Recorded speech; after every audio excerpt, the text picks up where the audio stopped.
Fala galera, sejam bem-vindos a esse vídeo aqui, fiz com muito capricho, baita aula animal aqui. Hoje eu vou te mostrar 3 investimentos para iniciantes, para você que está começando a sua carreira agora no mundo dos investimentos, ou para você que já conhece também e que tem um pouquinho mais de conhecimento sobre esse mundo.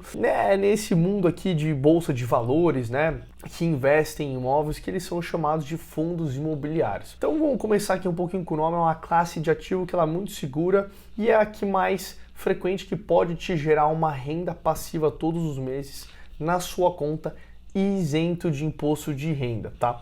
A renda passiva é aquela que não exige o seu esforço todo o tempo, todos os dias, é essa sua renda ativa, né?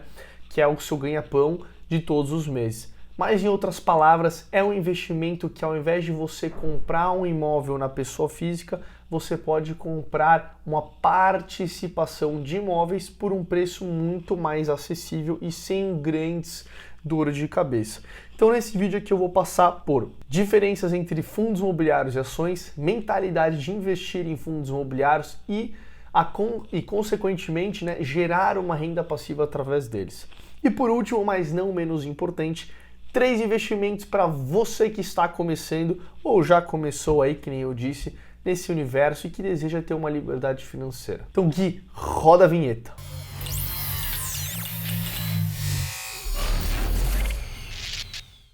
Eu separei 2 principais indicadores que podem ser vistos como indicadores de risco, que são indicadores do desempenho médio das cotações das ações negociadas na B3, que é o Ibovespa, e o desempenho médio da performance dos principais fundos negociados na B3, os principais cotas dos fundos negociados na B3, conhecidos como o IFIX. Então, ao olhar a volatilidade que é comparada entre esses dois, vemos que o Ibovespa é muito mais arriscado por conta da volatilidade que o IFIX, que representa os fundos imobiliários na bolsa. Então eu achei uma pesquisa aqui feita pelo Grupo Primo, que fez uma comparação de 2013 até 2022 dos resultados dos fechamentos. O resultado foi que o IFIX teve uma volatilidade de 32,41%, enquanto o Ibovespa teve de 92%. Ou seja, o índice de variação das ações, ele representa um risco muito maior. Mas também, se a gente olhar para uma outra ótica, né, a gente consegue enxergar maiores oportunidades investindo em ações, porque obviamente quanto maior o risco, maior o retorno, que é a recompensa, né? E a recíproca também é verdadeira. Enquanto o IFIX teve um retorno de 86% no período, o Ibovespa teve um retorno de 115%. É quase 30% de prêmio, né, de volatilidade maior, né? Então aquela coisa, quanto maior o risco, maior a recompensa, mas a queda também pode ser maior. Agora você deve estar se perguntando, né, será que realmente vale a pena? Tá valendo a pena comprar fundos imobiliários agora, dado o cenário de juros e inflação de retomada? Então eu vou te apresentar alguns números para você se decidir por conta própria, porque afinal, você que é o encarregado de ir lá no home broker, você olhar lá os seus ativos, escolher o fundo, né, e apertar o botão de compra e venda, né? Então é uma questão de não delegar responsabilidade. Então vamos lá para os números de investidores em fundos imobiliários, tá? Então, segundo os dados, vamos lá, para dezembro de 2016 teve um total de 89 mil pessoas investindo, tá? Dezembro de 2017, 121 mil pessoas, um aumento de 35,9%. Pulando lá para dezembro de 2020, né? 1.172 pessoas, um aumento de 81,7%. E dezembro de 2021, representando 1.146 milhões de pessoas investindo nessa classe de ativo, um crescimento geral de 2016 até dezembro de 2021 de 1.137%. Ou seja, 1.546 mil pessoas investindo em fundos imobiliários. Mas o que esses números podem significar, né? Bom, uma maior liquidez, isso é um fato no mercado, com certeza, porque imagine que você compra uma participação de um fundo de 1.000 cotas, por exemplo, e esse fundo negocia diariamente 2.000 cotas. Bom, se você quiser se desfazer dessas 1.000 cotas da noite para o dia, vai ser muito mais difícil do que se o fundo negociar 20 mil, não concorda? Então agora vamos para as taxas de juros. Estamos atualmente gravando esse vídeo a uma taxa de juros de 13,75 E o que podemos perceber com isso é que eles têm uma relação inversa, ou seja, temos uma taxa de juros baixa, os fundos tem um preço mais caro, mais alto. E se temos uma taxa de juros altas, temos um preço dos fundos imobiliários. Não entendeu? Vou te explicar mais. Imagina que estamos no começo lá de 2021 ali, com a taxa de juros na casa dos 2%, como vocês podem ver na imagem a seguir. E o fundo imobiliário é você investir, né, numa participação. E juntamente com a minha participação desse investimento no fundo imobiliário de capital, com a de outros investidores, formando assim um fundo, esse fundo ele compra um imóvel e cobra, por exemplo, 5% ao ano de aluguel de um inquilino. E aí esse FII ele vai receber essa porcentagem e nós que somos os cotistas também. Então é mais atrativo para nós recebermos esses 5% ao ano do que 2% ao ano. E nessa conta eu vou comprar um fundo imobiliário. Só que aí de repente a taxa passa de 2% para 13%. E os fundos imobiliários eles estão pagando os seus 5% que eu falei. Então aí eu prefiro ganhar os 13% do que os 5%. Então as pessoas elas vão vender os fundos imobiliários e vão comprar renda fixa. E não vão comprar os fundos imobiliários até que o preço deles caia de tal forma, né, que o meu rendimento ele seja maior do que esses 5%. Porque, obviamente, esse meu investimento de renda fixa, ele não tem o risco e esse aqui tem, né, que é o fundo imobiliário. Então, ele oscila e ele é mais volátil por conta disso. Então, ele precisa comprar um prêmio maior daqui, né? Então, quando a taxa de juros sobe, o preço do fundo imobiliário cai para que o dividend yield dele também suba. E aí, continuamos nesse ciclo de tempos em tempos. Agora se liga nesse gráfico para comprovar para vocês a relação negativa que eles têm. Ai, Matias, mas sabendo disso eu não deveria comprar renda fixa? Bom, agora eu que te pergunto de volta.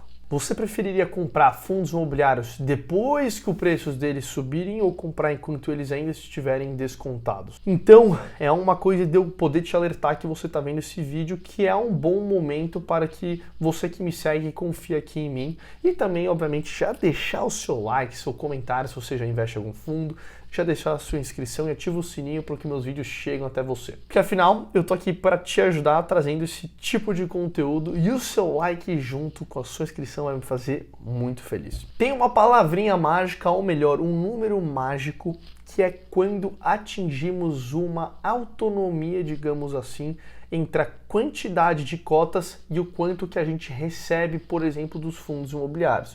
Então imagine um exemplo que uma cota custe R$100 e que você tenha 100 cotas desse fundo. Logo, você vai receber proventos desse fundo, o suficiente para comprar uma nova cota todos os meses.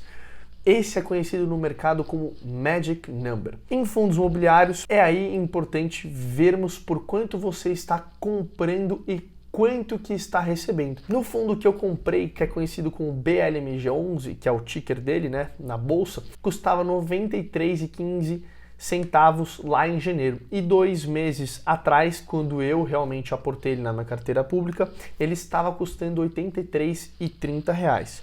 Agora presta atenção, ou seja, por um valor menor, com a distribuição, eu consegui um Magic Number aportando menos. Então, 2 meses atrás, o Magic Number do BLMG11 era de 105 cotas ou R$ 8.757 investidos. E hoje ele é de 118 cotas ou R$ 11.061,32. Tá vendo a diferença de você entrar em um certo período que ele seja mais descontado que o outro? Outro exemplo, no meu outro fundo que eu apliquei, chamado MCCI11, 2 meses atrás, para atingir o número mágico, eu precisava ter 87 cotas ou R$ 8.476 investidos.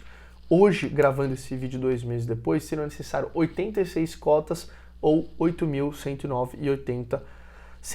Ou seja, quase nada mudou. E agora vamos para os 3 investimentos para você começar a investir sem precisar ter grandes conhecimentos. O primeiro é você investir em um fundo de fundos. Ele é conhecido no mercado também como FOF, Funds of Funds. Esse tipo de fundo ele investe em cotas de outros fundos, como se ele mesmo fosse um investidor, mas com dinheiro de cotistas. Cotista é o nome dado para quem investe o dinheiro em um fundo e em troca ele te dá, você possui cotas desse fundo, logo o nome cotista.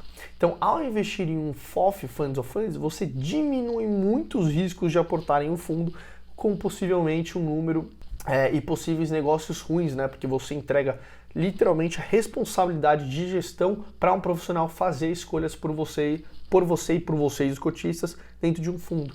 Então, fora a diversificação de você investir em outros fundos e não somente em um. O segundo investimento para iniciantes de FII é você investir no ETF que replica cota de fundos mais negociados na bolsa, ou seja, você estará investindo no ETF XFIX, que é o IFIX, que normalmente um ETF ele replica um índice, e nesse caso que é o IFIX. E ao fazer isso, você estará diversificando e diminuindo os riscos de fazer uma escolha errada, né? Porque imagina se você fosse escolher um fundo imobiliário. Poxa, você tem uma diversidade de fundos, né? Você tem um enorme mercado para escolher e isso obviamente aumenta muito o risco exponencialmente, né? De você escolher um fundo que não esteja com bons indicadores. Mas agora comprando um ETF, que eu estou dando exemplo desse ETF que se chama XFIX, ele compra vários fundos imobiliários e esses fundos compram diversos ativos. Então hoje o preço desse XFIX aqui custa R$10,10 por aí. Então com esse valor você consegue ter 81 fundos imobiliários só de investir nesse ETF. Mas obviamente isso vai variando o preço e pode ser que quando você veja esse vídeo o valor já esteja outro da cota, enfim. Mas isso não vai variar muito, é só para você entender o racional por trás.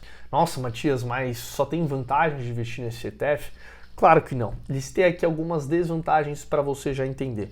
Bom, primeiro vamos falar que qualquer ETF ele tem uma taxa de administração por ele ser um fundo listado. Então, além das taxas dos fundos dentro desse ETF, você ainda tem essa taxa de 0,3% anual. Outra coisa, os fundos imobiliários eles são conhecidos por pagarem dividendos diretamente na sua conta, isentos de imposto de renda. Mas com o ETF você não recebe e vai diretamente para o fundo, e obviamente o fundo que vai fazer a gestão de reinvestimento dentro desses dividendos que receberem. E dependendo do seu grau de conhecimento, você perde o poder de escolha, então eu deixei listado como pontos negativos também. O terceiro investimento é em fundos de papel que vão se beneficiar com a inflação que virá aí pela frente. Um fundo de papel, ele investe majoritariamente em ativos que investem no setor imobiliário. Mas como assim, Matias? Vou te dar um exemplo desse fundo que eu mesmo invisto na minha carteira pública, que se chama dos 10 aos 100 mil reais. Ele é conhecido como MCCI 11. Então, nessa foto, você consegue ver que esse fundo investe majoritariamente em CRIs. CRIs, para quem não sabe, são certificados de recebíveis imobiliários. E os contratos desses CRIs, na maioria dos CRIs, eles são atrelados a indicadores de inflação, como o IPCA, o IGPM. Isso significa que com o aumento da inflação, ele vai trazer maiores rendimentos pela frente de distribuição. Mas a verdadeira também é recíproca. Vimos 2-3 meses no Brasil em 2021. A gente está em 2021? 2022, caralho, olha que cabeça, porra.